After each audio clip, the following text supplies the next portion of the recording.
देखिए क्वेश्चन क्या पूछा है, यदि चीनी का प्रति किलोग्राम मूल्य 6 रुपये से बढ़कर 7.5 रुपये प्रति किलोग्राम हो जाए तो एक व्यक्ति अपनी चीनी की खपत में कितने % की कमी करे कि चीनी पर खर्च में कोई अंतर न हो।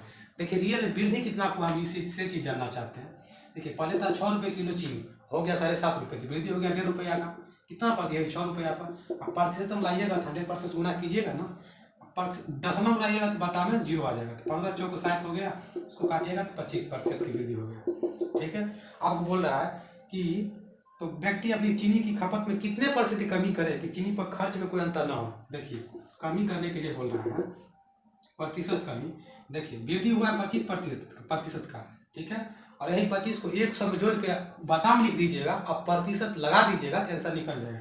बटा में जोड़ के लिख दिए 125, अब प्रतिशत लाइएगा 100% गुना कीजिएगा, 25 पंचे 125, 5 से काटिएगा तो 20 बार में कर जाएगा, यानी 20% की कमी कीजिएगा। ठीक है, तो उसके चीनी के खर्च में कोई अंतर नहीं होगा। क्वेश्चन का यही मतलब था। ठीक है, अगला क्वेश्चन को देखिए।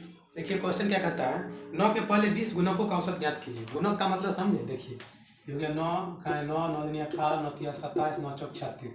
देखिए इन दोनों के बीच का भी अंतर नहीं होगा, इन दोनों के बीच का भी अंतर नहीं होगा, इन दोनों के बीच का भी अंतर, इसी को गुणक कहते हैं। ठीक है, 9 के पहले 20 गुणकों का औसत यानी एवरेज क्या होगा। तो एवरेज के लिए फार्मूला बताए थे कि फर्स्ट प्लस लास्ट बटा 2। ठीक है, इसका उपयोग कर लेते हैं। देखिए 9 गुने, देखिए 9 पहला गुणक हो गया, अब 9 के पहले 20 गुणक का, 9 गुने 20 हो गया तो हो गया 180।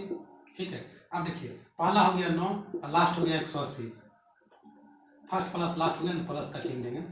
ठीक है, एवरेज बराबर हो गया 189 बटा 2, भाग दीजिएगा 2 9 18। ठीक है, 2 चौक 8, ठीक है, और 2 पंचे 10, 94.5 हो जाएगा इसका आंसर। ठीक है, अगला क्वेश्चन को देख लीजिए। एक क्वेश्चन क्या कहता है कि एक शहर की 90% जनता के पास मोटर कार है और 15% के पास मोटरसाइकिल है, तो सबके पास कम से कम एक या दोनों है, तो कितने % मोटरसाइकिल वाले के पास कार है। देखिए 90% के पास कार है और 15% के पास मोटरसाइकिल है, तो जोड़ लेते हैं, ये हो गया 105%, यानी 5% के पास कार और मोटरसाइकिल दोनों होगा।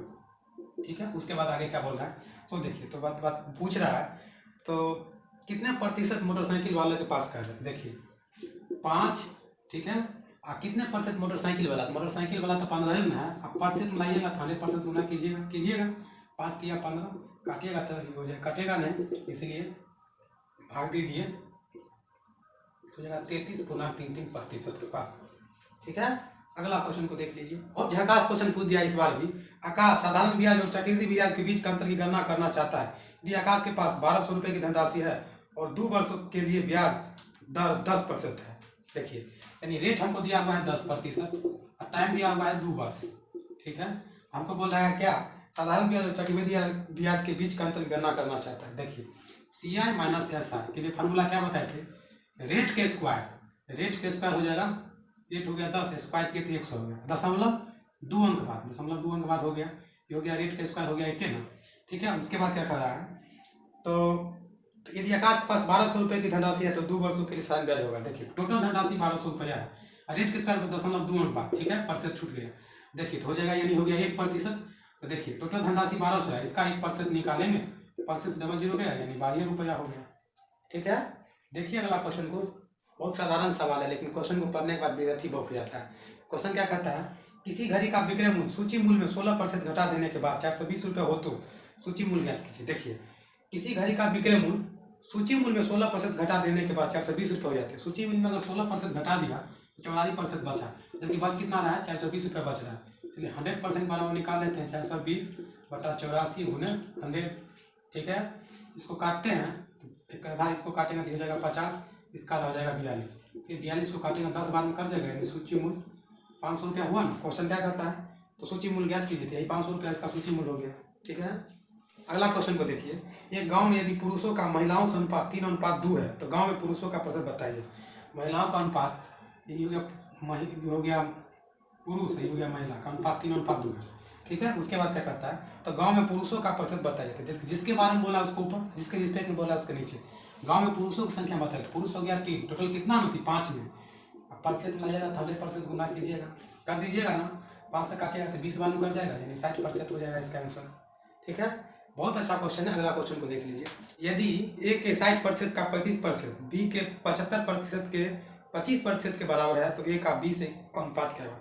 यदि ए के 60%, यदि ए का 60%, ठीक है, का 35%, ठीक है, बी के 75%, बी के 75%, ठीक है, के 25% के बराबर है, बराबर हो गया, ठीक है। तो बोल रहा है ए बी से अनुपात क्या होगा। देखिए प्रतिशत से प्रतिशत गया, प्रतिशत से प्रतिशत गया, ठीक है। सो काटते हैं 5 से 5 7 35 को काटे हैं तो 15 5 75, ठीक है। अब देखिए 15 से काटेंगे 15 चौक 60 हो जाएगा, ए गुने 28 हो जाएगा, बी गुने 25, इसको ये हो जाएगा ए बटा बी, तो ए का मान हो गया 25 और बी का मान हो गया 28, ठीक है। तो ए अनुपात बी बराबर 25 अनुपात 28, ठीक है। अगला क्वेश्चन को देखिए, बहुत बेजोड़ क्वेश्चन पूछ दिया है। यदि अक्षय क्रमशः 30 किलोमीटर प्रति घंटा, 25 किलोमीटर प्रति घंटा और 20 किलोमीटर प्रति घंटा गति से 3 समान दूरी तय करता है तो पूरी यात्रा के दौरान उसकी औसत गति क्या होगा। इसके लिए कुछ नहीं करना है, पहले कितना दिया हुआ है चाल उसका 30 किलोमीटर, उसके बाद 25 किलोमीटर, उसके बाद 20 किलोमीटर प्रति घंटा है, किलोमीटर प्रति घंटा हो गया, ये चाल हो गया। इसका पहले हम एलसीएम निकाले थे, निकल गया 300, ठीक है। 3 वो चाल दिया हुआ है, 3 गुने 300 लिख सकते हैं।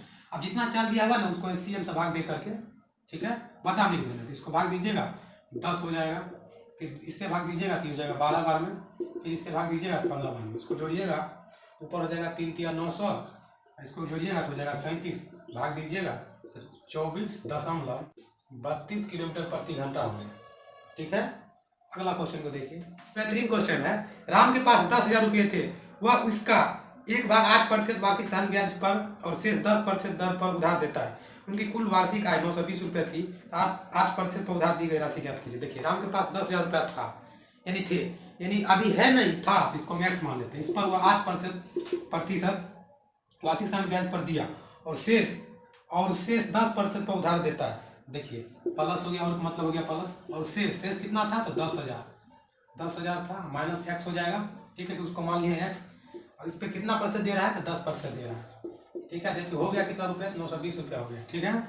अब देखिए ये हो जाएगा 8x%, उसके बाद ये हो जाएगा प्रतिशत से डबल जीरो कट जाएगा तो हो जाएगा 1000 माइनस ये हो जाएगा 10x, ठीक है, प्रतिशत बराबर 920। अब देखिए 8x और 10x घट जाएगा तो -2x प्रतिशत। अब देखिए 1000 उधर घट जाएगा तो -80 प्रतिशत नहीं है, हटाइए। अब देखिए माइनस से माइनस गया तो उसे काटेगा 40, यानी x प्रतिशत बराबर 40। तो देखिए प्रतिशत मतलब हो गया बटाम 100 हो गया, प्रतिशत मतलब बटाम 100 हो गया, प्रतिशत गया बराबर 40, तो हो गया x बराबर 4000 रुपया, ठीक है। अगला क्वेश्चन को देखिए, बहुत बेहतरीन क्वेश्चन है। 10 पुरुष या 12 महिला एक काम को 10 दिन में पूरा कर सकते हैं। 5 पुरुष और 6 महिला मिलकर उस कार्य को कितने दिन में पूरा कर सकता है। 10 पुरुष और 12 महिला किसी काम को 10 दिन में पूरा कर सकते हैं। इसको काटेंगे पहले, 5 दूनी 10 और 6 दूनी 12 हो गया, m बट्टा w हो जाएगा, वो महिला है, 6/5 हो गया। 10 पुरुष या 12 महिला किसी काम को 10 दिन में पूरा कर सकता है। 10 पुरुष लेकर बनाइएगा तो भी बन जाएगा, और महिला को लेकर बनाइएगा तो भी बन जाएगा, कि दोनों मिलकर 10 पुरुष या 12 महिला को 10 ही दिन लगता है, तो उन्हें 10, ठीक है। उसके बाद क्या बोल रहा है, तो 5 पुरुष और 6 महिला मिलकर उस काम कितना दिन करेगा, तो 5 पुरुष और 6 महिला मिलकर उस काम कितना दिन में पूरा करेगा। तो मेन कितना है 6, तो 10 गुने 6 और प्लस 10 गुने कर दीजिए, 10 6 60 और गुने 10। देखिए 5 m की जगह पर हो जाएगा कितना 6, तो हो जाएगा 30, 5 6 30 हुआ ना जी।